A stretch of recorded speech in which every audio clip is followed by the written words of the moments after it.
Olimar's about to get fucked up, man. Alright, so Olimar ducked and he waited for the attack. Pichu! Pichu shouted from behind the beast. He made a thunder jolt, which bounced on the ground at it merely touched the back of the APB, and for the surprise of everyone, the APB roared in pain, and he fell to his right side. Roy, Chris, Lucario, and Pichu jumped to the ground, and the dark aura surrounding the beetle came out as shadow bugs, and they vanished in thin air. The APB, that's my favorite sandwich, APB. The APB turned back to the armored cannon beetle, but still he died, curling his 6 legs above his stomach, and another part came from his mouth. What the fuck did he mean by open the back or whatever?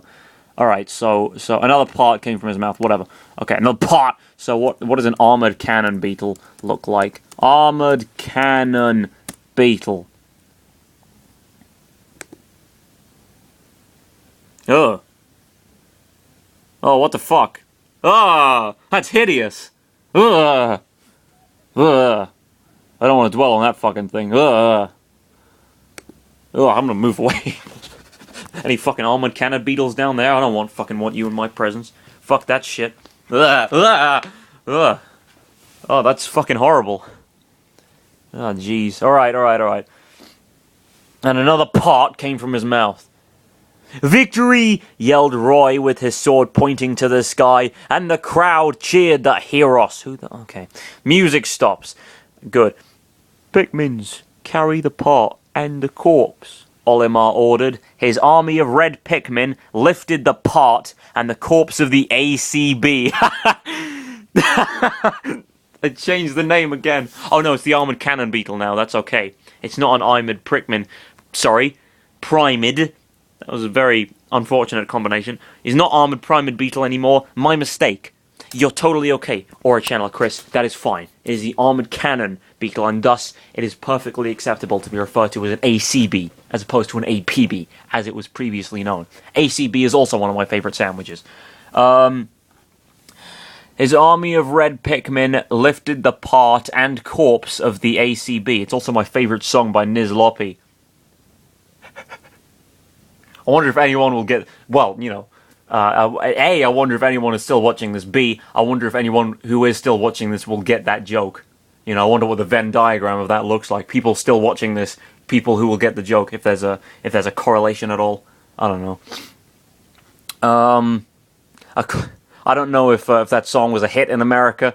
And according to my analytics, most of my viewers are from the States. So, well... Most of what few viewers I have are from the States, so, yeah. Sorry. Sorry for the shit joke, but also sorry for if you don't get the old, we're holding up the bypass. Oh. But then an alarm was coming from his suit. "Night is going to fall very soon. Hurry up, everyone, and report back to the landing site." He ran to ship with everyone else. "For what?" Chris asked. "The beasts are more active in the night, and they are always searching for more food to eat, and that food can be us," Olimar said. "They only come out at night, mostly," or whatever it is. I don't know, I've never seen Aliens, despite the fact that I have a quote for it on my wall. Where is it? There it is. I have a... There it is. Haha. Also, I want to point something out about this poster, right? Because it's all quotes from movies, apart from the Harry Potter one, which isn't, and also the Twilight one. That's not a quote. Neither is that. But this is Where the Wild Things Are. Does it actually ever say where the wild things are in Where the Wild Things Are? And is it really that much of an iconic movie to be included with the others? It's a great book, but I don't know if anyone necessarily is still talking about Spike Jonze's Where the Wild Things Are 8 years later. I don't know. 9 years later. I don't fucking know. Whatever. Some years later. Whenever it came out, you know. Where the Wild Things Are. You know, all the rest of them are quotes, but it's just got the one title. Doesn't make any sense. It's just a really odd anomaly. It's very strange. Whatever. I don't know.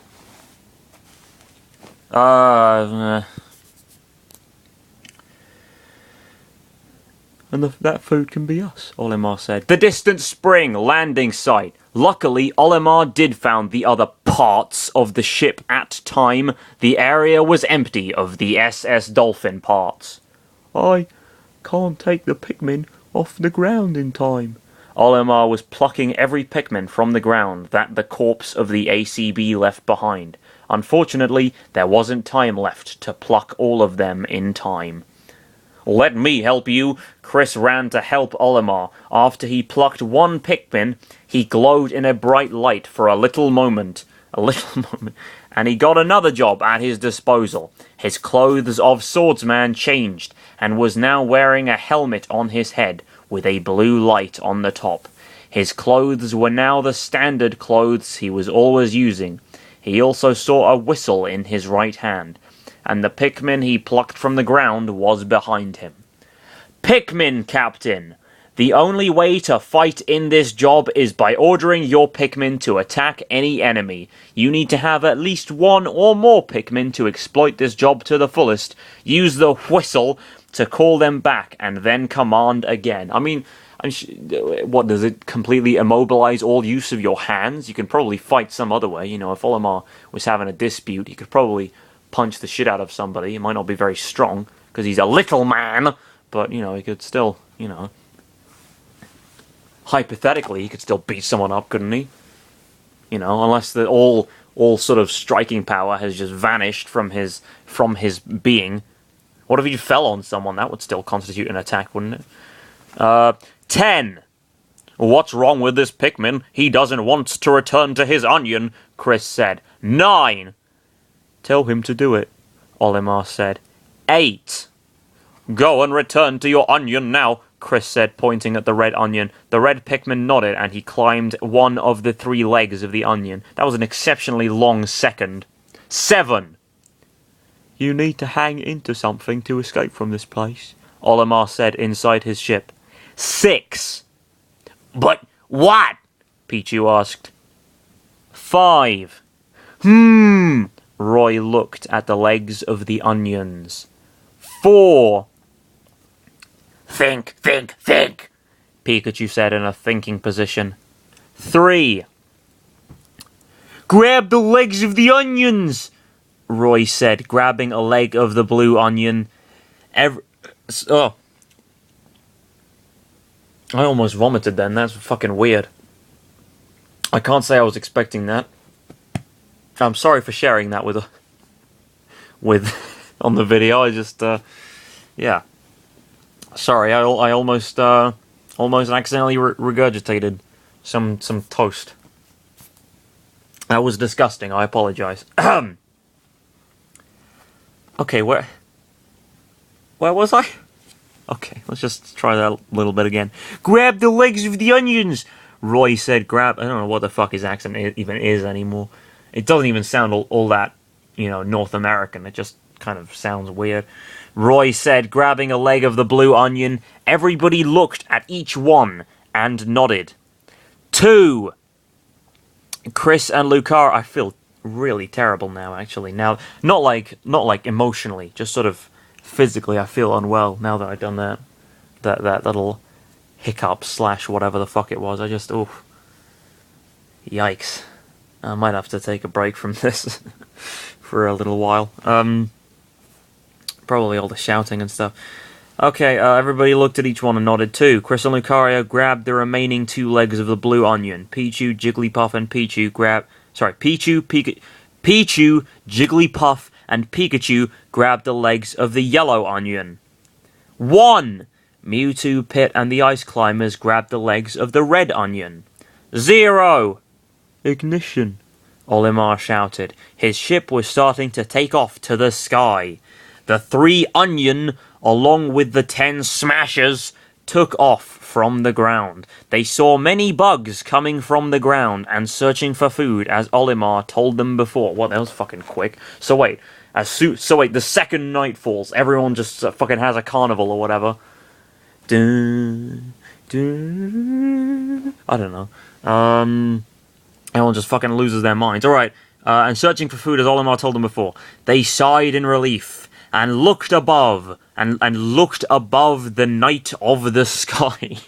The night of the sky. How AuraChannelerChris's command of not just English language, but language in general, I think, is truly, truly astounding. You know? It's really just a remarkable prose.